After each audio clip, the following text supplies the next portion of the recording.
We were talking in the earlier session of how throughout history any garden that God plants, man makes into a wilderness. और हमने देखा कि इससे पहले वाले सेक्शन में कि किस प्रकार से परमेश्वर ने जो बगीचा बनाया, इंसान उसको एकदम जंगल बना देता है. It began with Adam. और ये आदम से आरंभ हुआ. He was like a garden and he became a wilderness. और वो जो है बिल्कुल बगीचे था और लेकिन उसने बिल्कुल जंगल बना दिया. And it's very interesting that when God made the first man, he made him a gardener. और देखते हैं कि सबसे पहला मनुष्य को जब परमेश्वर ने बनाया, परमेश्वर ने एक बगीचे का रखवाला करके बनाया या एक माली के रूप में बनाया. He put him in Eden to take care of the garden. और आदन की बगीचा में उसको रखा ताकि उस बगीचे का देखभाल करे. And every father, mother, every elder is like that. और हर एक माता पिता, हर एक बुजुर्ग इसी प्रकार से है. When God gives you children, he gives you a garden. जब परमेश्वर आपको कोई संतान देता है तो परमेश्वर आपको एक बगीचा देता है. And if your garden becomes a wilderness, और अगर जो आपका बगीचा एक जंगल बन जाता है, you can give 101 reasons why the problem was not with you, it was other problems. और आप 101 कारण दे सकते हैं कि समस्या आपके पास नहीं, आपके द्वारा नहीं, लेकिन कुछ और है. I say the problem is with the gardeners. लेकिन मैं बताना चाहता हूं कि जो समस्या है वो उस माली के अंदर है. If your children go astray and you parents don't take the responsibility for it, put the blame on other people, your children will continue to go astray. अगर जो आपके बच्चे बिगड़ जाते हैं, मार्ग से दूर हो जाते हैं और आप स्वीकार नहीं करते हैं कि गलती आपके द्वारा है, तो आपके बच्चे लगातार बिगड़े हुए मार्ग में ही रहेंगे. If your children are not following the Lord, number one step, take the blame. हाँ, अगर जो आपके बच्चे सही मार्ग में नहीं है तो सबसे पहला कदम यह है कि जो गलती आप अपना स्वीकार करें. I had 4 sons and I decided that if any of them went astray, I would stop preaching. मेरे 4 बच्चे हैं और मैंने ये निर्णय लिया कि अगर जो वो सही नहीं होंगे तो मैं प्रचार करना छोड़ दूंगा करके.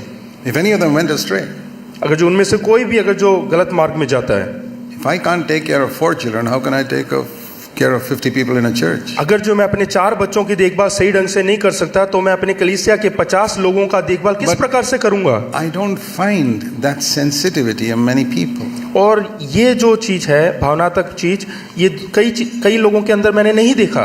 And if a person is an elder in a church, अगर जो आपके कलीसिया में कोई बुजुर्ग हैं, he is responsible if that church is going in a wrong direction. तो वो जिम्मेदार है अगर जो वो कलीसिया गलत राह पर चलता है तो. There may be so many troublemakers that the devil sends into that church. हो सकता है कि कलीसिया के अंदर बहुत सारे परेशान करने वाले या परेशानी पैदा करने वाले लोग हों. And the devil sent one Judas Iscariot even into Jesus' church. और यहाँ तक कि प्रभु यीशु मसीह की कलीसिया में भी शैतान ने एक ऐसे व्यक्ति को भेजा है. But Judas Iscariot could not corrupt Jesus' church. लेकिन शैतान जो है उस कलीसिया को, प्रभु यीशु मसीह की कलीसिया को बिगाड़ नहीं पाया. Judas Iscariot could not corrupt. और जुदा यहूदी इस्करियोता जो है उस कलीसिया को खराब नहीं कर पाया. All those 11 people were wholehearted, the other 11. हाँ, लेकिन जो बाकी 11 थे वो पूरे हृदय से सेवा करते थे. There are enough examples in the Bible of people who stood true and preserved a testimony for God. और बहुत सारे उदाहरण है परमेश्वर के कलाम में कि क्या कहते हैं, जो परमेश्वर के लिए खड़े हुए और गवाह बन के रहे. I told you that when God brought the Israelites back from Babylon to Jerusalem, मैंने बताया है कि जब परमेश्वर ने बाबिलोन से इज़राइल में अपने लोगों को लेकर आया, they built the temple and built the walls. उन्होंने दीवार को बनाया और परमेश्वर के आलय को बनाया. And things were going well. और सब चीजें सही सलामत हो रहा था.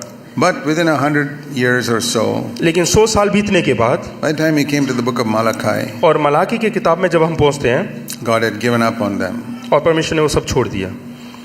He had given up on the nation of Israel. और परमेश्वर ने उस देश को यानी कि इज़राइल देश को छोड़ दिया. Malachi was the last prophet. और मलाकी जो है वो आखिरी भविष्यवक्ता था. There was no more hope for Israel. क्योंकि इज़राइल के लिए और कोई आशा नहीं. And 300 years later, the next prophet John the Baptist came as the forerunner of Jesus Christ. और करीबन 300 साल के बाद यूहन्ना बपतिस्मा देने वाला प्रभु यीशु मसीह से पहले होकर वो आया. But if you go to the book of Malachi, and you'll turn there in chapter 1 first. अगर जो मलाकी की किताब हम पहला अध्याय देखें, you'll see that the reason why God was fed up and disgusted with the nation of Israel. वहाँ पे हम उस कारण को देख सकते हैं कि क्यों परमेश्वर इस इज़राइल देश से परेशान हो गया और छोड़ दिया। And as I said, we have to learn lessons from the failures of churches and Israelites. जैसे कि मैंने आपको पहले ही बताया कि हमें जो इतिहास में हुआ विफलता है, पराजय है, उससे हमें सीख लेना चाहिए। So here, Malachi chapter 1. Malachi की किताब पहला अध्याय। What is the thing that God puts as a charge on Israel, against Israel? और इज़राइल के विरोध में परमेश्वर ने क्या दोष लगाया? Malachi 1 verse 6. मलाकी पहला अध्याय उसका A 6वां वचन। son honors his father and a servant his master. If I am your father, where is my honor? तो यहाँ पे लिखा है, पुत्र पिता का और दास स्वामी का आदर करता है। यदि मैं पिता हूँ तो मेरा आदर If मानना I am a कहाँ, master, where is my respect? और यदि मैं स्वामी हूँ तो मेरा भय मानना कहाँ। Today, God is not our master, He's our father. और आज अगर जो देखे तो परमेश्वर हमारा स्वामी नहीं, लेकिन वो हमारा पिता है। And if He is our father, He says, where is my honor and where is the respect you should give me? हाँ, और अगर जो वो हमारा पिता है तो परमेश्वर हमसे पूछ रहा है कि मेरा आदर कहाँ है जो हमें उसके But प्रति देना चाहिए। You despise my name. और हमने उसके नाम को जो है अपमानित किया है। And the priests were so ignorant, they say, how have we defiled you? How have we despised your name? Verse 7. और यहाँ पे याजक जो है बिल्कुल ऐसे नादान बने हुए हैं, वो पूछ रहे हैं कि किस प्रकार से हमने तेरा नाम का अपमान किया है। Now listen to the answer the Lord gives. यहाँ पे देखिएगा फिर परमेश्वर क्या जवाब दे रहा है This is how you dishonor me. कि इस प्रकार से तुमने मेरा नाम का अपमान किया And है। this has got a lesson for our time. और ये हमारे समय में भी हमें इससे शिक्षा या सीख लेना चाहिए। This is why God rejected Israel. इसीलिए परमेश्वर ने त्याग दिया And इजरायलियों this is को, why God rejects many churches today. और इसी कारण से परमेश्वर आज कई कलीसियाओं का भी तिरस्कार कर This रहा है। is why God rejected Israel and said, we got to start something new. इसीलिए परमेश्वर ने जो है इजरायलियों को त्याग दिया और ये निर्णय लिया कि अब कुछ नए से आरंभ करेंगे, And that was the church. और वो है कलीसिया। And this is why God rejects some churches and says, we got to start a new church now. इसीलिए परमेश्वर कई कलीसियाओं को जो है त्याग देता है और नई कलीसियाओं को चुनता listen है। carefully and see if this applies to you. और ये ध्यान दें और देखेगा कि क्या हमारे जिंदगी में भी ये कुछ मायने We रखता don't है। have to judge other churches, but we got to judge ourselves. हमें दूसरे कलीसियाओं का न्याय देने की जरूरत नहीं, लेकिन हमें अपने ऊपर जो है अपना खुद का न्याय करना है। Verse 8. 8वां वचन When you देखिए। present the blind for sacrifice, is it not evil? हाँ, यहाँ पे देखिएगा, जब आपको इस बलि ले जाते हैं वो कोई दुष्टता नहीं। Verse 8. 8वां वचन, When जब you- तुम अंधे पशु को बलि करने के लिए समीप ले आते हो तो क्या यह बुरा नहीं? When you present the lame and the sick, is it not evil? और जब तुम लंगड़े व रोगी पशु को ले आते हो तो क्या यह बुरा नहीं?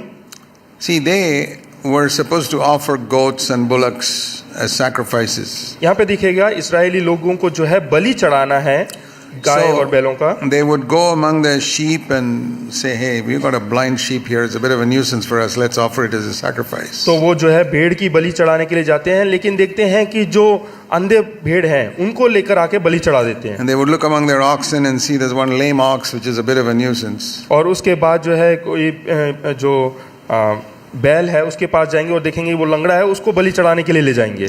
So they were offering the worst of their flock. और देखते हैं कि उनके पास जितने पशु हैं, जानवर हैं, उनमें से सबसे खराब को चुनेंगे। They were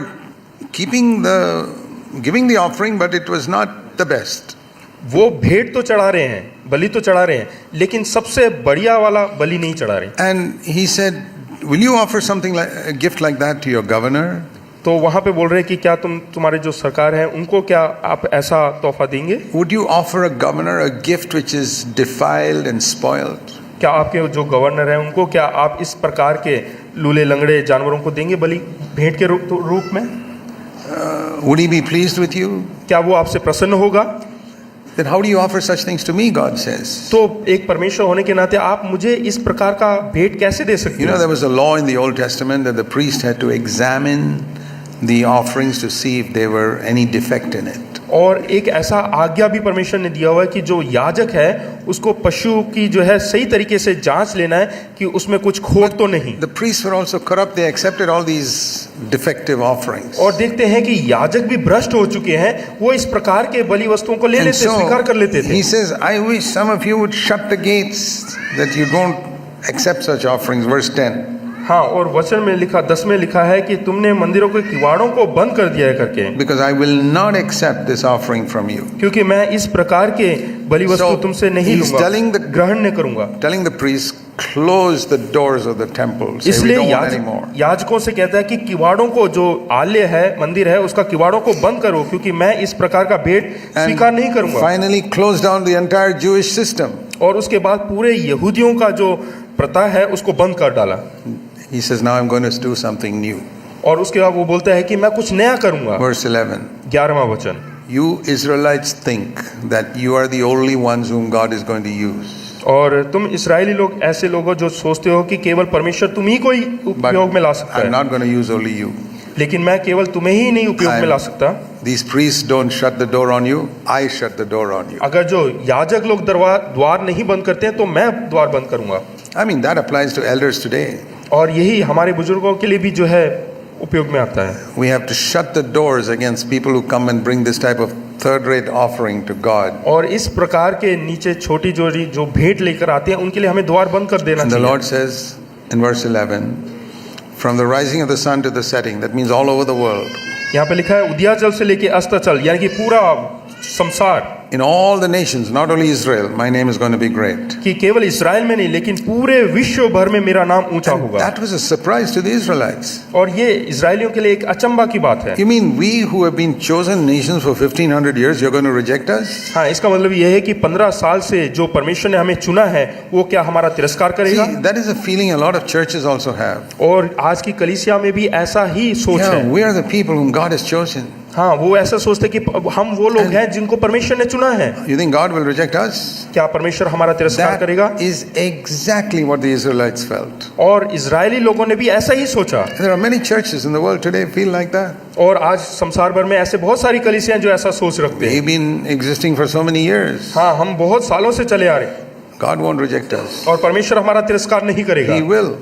वो कर सकता है। And the example of the Israelites is a warning to us. और ये इजरायलियों के लिए जो उदाहरण है वो हमारे लिए एक चेतावनी है। If you don't shut the door to these useless sacrifices, अगर जो ये बेकार किस्म की बलि के लिए, भेंट के लिए अगर जो आप अपने दरवाजों and को नहीं बंद the करते, elders don't shut the door, अगर जो बड़े बुजुर्ग नहीं बंद करते हैं, then the Lord says, I will shut the door. तो परमेश्वर कहता है कि मैं बंद And करूंगा। like the church in Laodicea, the Lord says, I am outside the door. हाँ, जैसे कि कलीसिया में प्रकाशित वाक्य में लिखा कि मैं द्वार के बाहर खड़ा हूँ, And he उसी says, प्रकार वो हमारे I'll कलीसिया start something new, verse 11. और 11 में कहता है कि मैं कुछ एक नया I'll पैदा करूंगा reject the nation of Israel. और इजराइल देश को मैं तिरस्कार And in करूंगा। all the nations, in every place, it says in verse 11, there'll be a pure offering for me. और उसके बाद 11 में लिखा है कि पूरे विश्व भर में जो है मेरे लिए शुद्ध भेंट चढ़ाई जाएगी। That's what God wants. और परमेश्वर यही चाहता है। What is the meaning of a pure offering? और शुद्ध भेंट का मतलब क्या है? That means I don't give God the things which I don't want in my life. इसका मतलब ये नहीं कि मैं परमेश्वर को वो वस्तुएं दूंगा जो मुझे मेरी जिंदगी में जरूरत नहीं है। You know, in the book of Hebrews, we read इब्रानियों की किताब में हम पढ़ते हैं, among all the men of faith listed there. वहाँ पे जितने लोग पराजय हुए हैं, अपने जीवन में विफल हुए हैं, उनके बारे में लिया हुआ है, एक सूची दिया हुआ है। Have you noticed this? क्या आप लोगों ने ध्यान दिया है? Verse 4. क्या Hebrews 11 verse 4. इब्रानियों 11 उसका 4। By faith Abel offered to God a better sacrifice than Cain. यहाँ लिखा है कि विश्वासी से हाबिल ने केन से उत्तम बलिदान परमेश्वर के लिए चढ़ाया And he obtained a testimony from God that he was righteous. और उसने परमेश्वर से गवाही पाया कि वो एक धार्मिक व्यक्ति है। God testified about his gifts और परमेश्वर ने उसके बलि के बारे में गवाही दिया through faith. विश्वास के द्वारा। And though Abel is dead, he still has a message for us in our generation. हालांकि हाबिल अभी नहीं रहा, वो मर गया है, फिर भी हमारे जीवन में उसके द्वारा एक गवाही है। He is giving a message to us. वो एक गवाही दे रहा है हमें। Who? कौन? Abel. Habil. He still speaks. वो आज भी हमसे बात करता है। Have you heard Abel speak to you? क्या आपने सुना है हाबिल को आपसे बात करते That हुए? means from the Bible. हाँ, कम से That कम means वचन में से। what he did is a message for us. क्योंकि उसने जो किया है वो हमारे लिए एक संदेश है। What we read in Malachi is the end of the Old Testament, और मलाकी में जो हम पढ़ते हैं वो है पुराने नियम का अंत। where they offered sacrifice, but it was not the best. उन्होंने भेंट तो चढ़ाया लेकिन वो किसी काम का They gave नहीं। an offering to God, but they didn't give their best. और परमेश्वर के लिए भेंट तो चढ़ाया लेकिन सबसे बढ़िया वस्तु नहीं चढ़ाई।